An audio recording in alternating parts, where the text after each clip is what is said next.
Republicans for being responsible for January the 6th? Well, look, I think that no real Republican with any credibility in the party is still blaming him for January the 6th. Even, frankly, some of his critics were in the room. Past comments that you've made about Donald Trump. You've said, I'm a never Trump guy, never liked him. Terrible candidate, idiot if you voted for him, might be America's Hitler, might be a cynical a-hole, cultural heroine, noxious and reprehensible. Those are things that the left is going to come after you, and they're probably going to be put in ads should you be chosen as the VP pick. Oh, that's gonna hurt! And the nominees for most shameless Republican desperate for a seat at the table are Ted Cruz and his performance in Sure He Called My Wife Ugly, but watch the applause that never ends.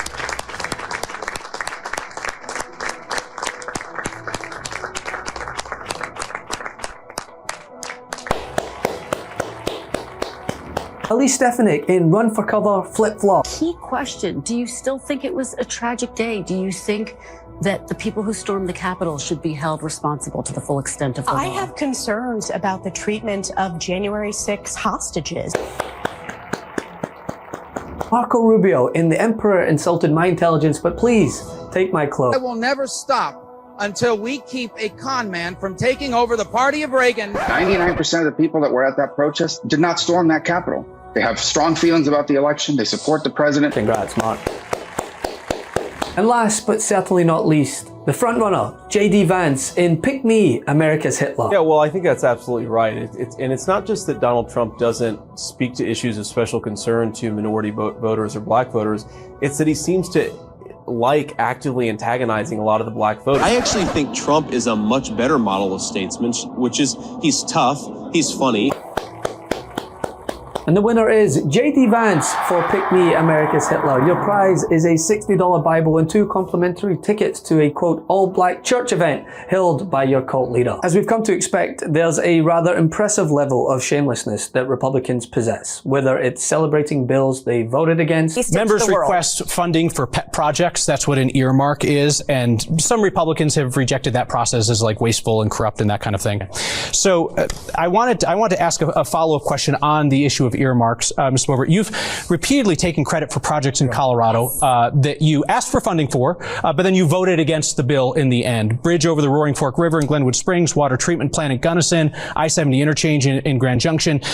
You're able to vote no and get the praise for voting no because you know that there are enough other Republicans who are willing to vote for those bills so they'll pass. Backtracking on their own past statements or forgetting their once firmly held belief that they'd never endorse a man who insulted their service member husband. Nikki Haley has made an unholy alliance with rhinos, never-Trumpers, Americans for no prosperity. Did you ever hear of Americans for no prosperity?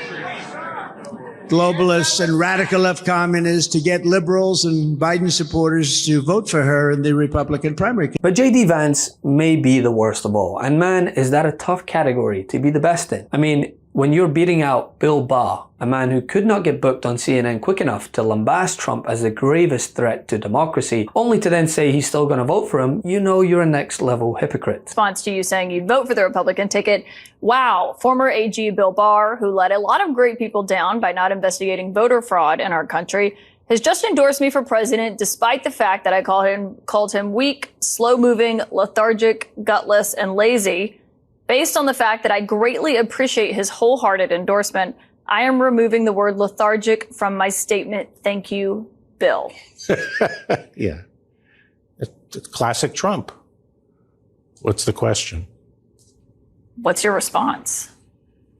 Well, I mean, obviously, what I said was that I'm very disappointed that this country is stuck with this choice between two people who I don't think either of them should be president of the United States. But given that binary choice, I feel I have to choose Trump.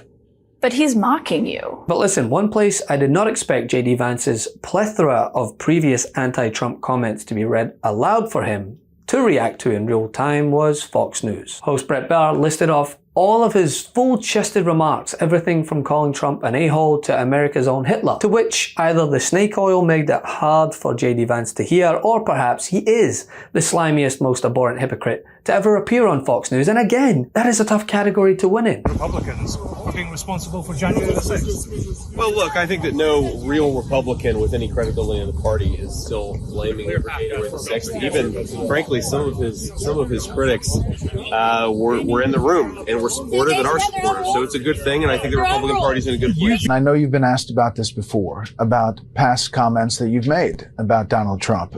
You've said, I'm a never Trump guy, never liked him. Terrible candidate, idiot if you voted for him, might be America's Hitler, might be a cynical a-hole, cultural heroine, noxious and reprehensible. Those are things that the left is going to come after you, and they're probably going to be put in ads should you be chosen as the VP pick. And listen, honestly, this comes as a surprise to, well, nobody. Countless Republicans who vowed to not even humor the idea of supporting the man who denied the results of a fair and free election, sowing seeds of doubt into the very institutions that uphold democracy, have flip-flopped. Quickly, someone who served as ambassador to the United Nations, still pulling in pretty large numbers, a vote 2 months after quitting the race. Someone who ran against Donald Trump as too old and unfit to serve today said he has her vote. Nikki Haley.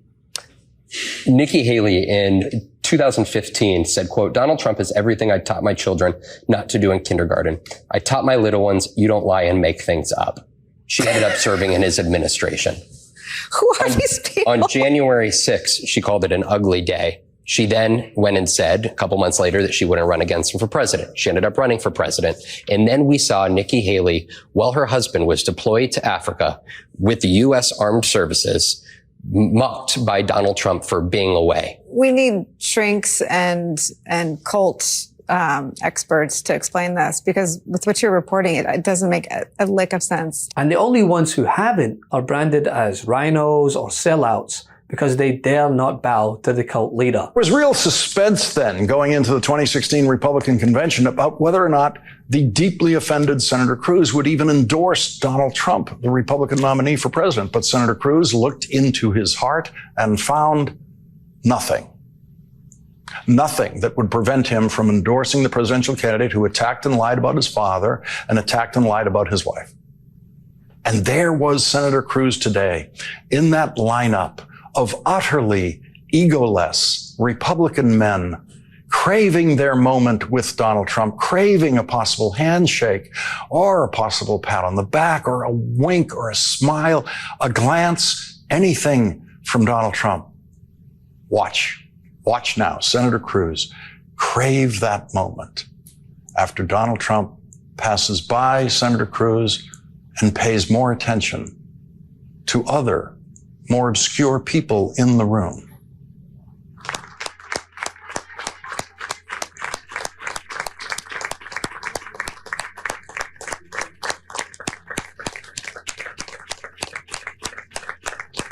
He kept clapping after Donald Trump left the room. After the door was closed, did he think Donald Trump could see through the door?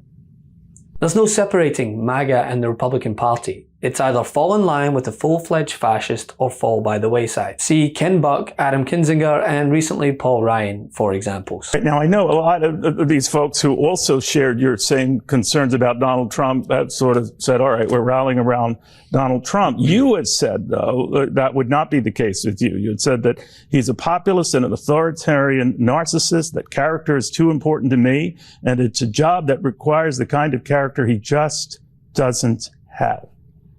That's pretty strong. Yeah, that's the way I feel. I agree with that. I voted for him in 2016, hoping that there was going to be a different kind of person in office. And I do think character is a really important issue. If you put yourself above the Constitution, as he has done. But what happened? I think that makes you unfit for office. Was it the whole January 6th thing? That's a part of it. I think it's a contribution of factors, but I think it really is just character at the end of the day. And the fact that if you're willing to put yourself above the Constitution, an oath you swear when you take office, in federal office, whether it's president or a member of Congress, you swear an oath to the Constitution. And if you're willing to suborn it to yourself, I think that makes you unfit for office. Does it? Even those who ran for their lives on January 6th are going to desperate lengths to return to Trump's good graces. It's so sad. It's so pathetic. It's so Republican. This is the cost of entry to the Republican Party. Caitlin, when I got elected, people told me in my district, the most hardcore Republicans said, go to Washington, D.C. and be your own man. Don't do what they tell you. It's amazing to watch that flipped to say like, oh, you can't go to DC and be your own man. You have to pledge allegiance to the leader of the cult. And it's sad. It's bad for the country. It's terrible for the party. Enough! Send him to the big house, not the White House. Get the new exclusive tees, mugs, and stickers right now at store.MeidasTouch.com. That's store.MeidasTouch.com.